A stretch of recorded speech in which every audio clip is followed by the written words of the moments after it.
Hi guys, welcome back to the channel. My name is Dave and I do lots of ETF reviews, and a question that I get a lot is, what do you actually own? So today I'm going to walk through the top 5 ETFs in my portfolio right now. If that is what you're looking for, please stick around. Whoop.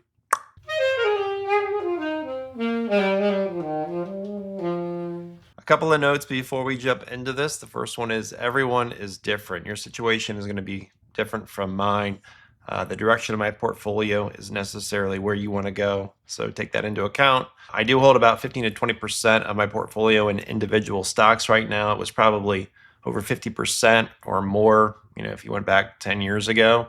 But I've made a conscious decision to reduce that over time, and you'll kind of see that now. I did a video a couple years ago too. You can go back and watch that if you'd like to reference it and see some of the changes that I have made. This summarizes holdings across all my accounts as far as the 401k, IRAs, Roth IRA, which is fairly small, and my after-tax account.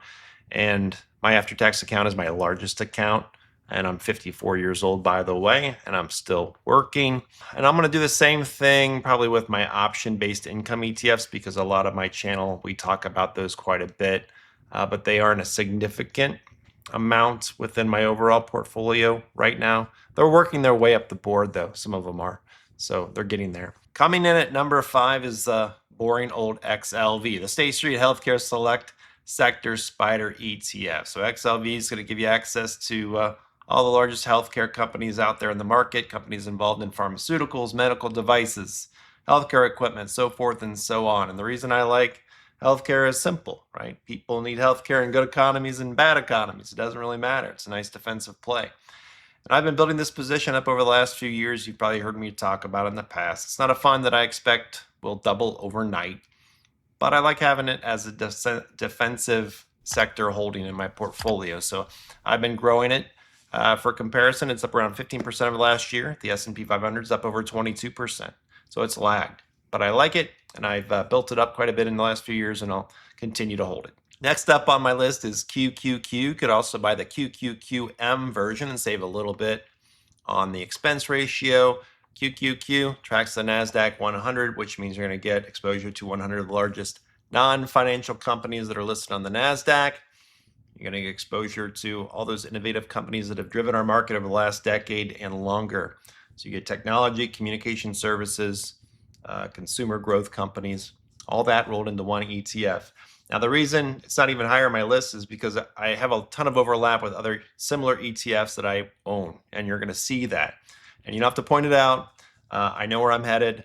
You get the idea, right? But one of the functions within my portfolio is I like to trade lots of options, and QQQ is one that I use all the time for option trades. So I like QQQ. I own QQQ, but I don't need it to be my biggest position because some of the other ETFs already give me plenty of exposure to these same types of companies. And if you've owned this for the last 5 years or a decade, you saw your money double over the last 5 years, congratulations. And if you've owned it for the last 10 years, congratulations, up almost 600%, probably when you factor in the yield, which isn't anything to write home about, but a pretty darn good option and great performance over the last decade. Next on my list in the third position is SMH. You've probably heard me talk about this a lot, if not me, everybody else, but this has snuck up the leaderboard in my portfolio. It is up about 130% this past year. It's up nearly 400% over the last 5 years, and over the last decade, ouch, over 2,200%. So amazing performance, especially of late. It's gone crazy today, down 7% though, so quite volatile. I have added to it, but a lot of the move has been due to price appreciation. Now, SMH focuses on semiconductor companies, and semiconductors are basically the backbone of modern technology. We're talking about chips used in AI, data centers, smartphones, cloud computing, vehicles, gaming, industrial equipment, just about everything at this point. So if you believe technology is going to continue to grow, if you believe artificial intelligence continues to expand, and if you believe the world keeps needing more computing power, then semiconductors are all part of that story. But I also want to be really clear, right? SMH can be really volatile, as you can see today, right? Big reaction. So this is not the same as owning broad S&P 500 index fund. It is much more concentrated. It can move up fast and it can move down, just as fast. So if we see it back here at 400, I wouldn't be shocked. It would not shock me. So understand what you're buying. And by the way, all the charts that you see here are from Seeking Alpha. I am a Seeking Alpha affiliate. So if you're looking for a stock and ETF research tool, check out the discount links below. It's a great way to go. Gives you all your charting, let you know all the holdings, all that kind of information right there at your fingertips. So check it out. Next up is a unique product. It's called VOO, the Vanguard S&P 500 Index ETF. This is probably the easiest fun on the list to explain. VOO tracks the S&P 500. So it's going to give you exposure to the 500 of the largest publicly traded companies right here in the United States. And, for many investors, this could honestly be the entire stock portfolio. It's simple, it's low cost, it's diversified across a bunch of sectors, and it gives you broad exposure to the US stock market, which is done pretty well. Now, the reason I own VOO is because I don't want every investment decision to be overly complicated. Sometimes simple is better. Keep it simple. So with VOO, I don't have to guess which sector is going to win next year. I don't have to pick the one perfect stock. I don't have to be constantly trading in and out of anything. I can just own it, right? Own a broad slice of the market and let the largest companies in America do what they have done for decades. Now, VOO does still have concentration in the largest companies because the S&P 500 is market cap weighted. So when the biggest companies get bigger, they become a larger part of the fund.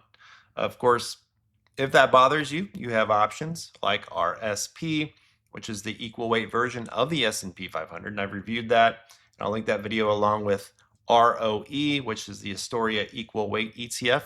Both good products, good quality options, so you can check those out if you don't like that style of fund like VOO, but you want everything balanced.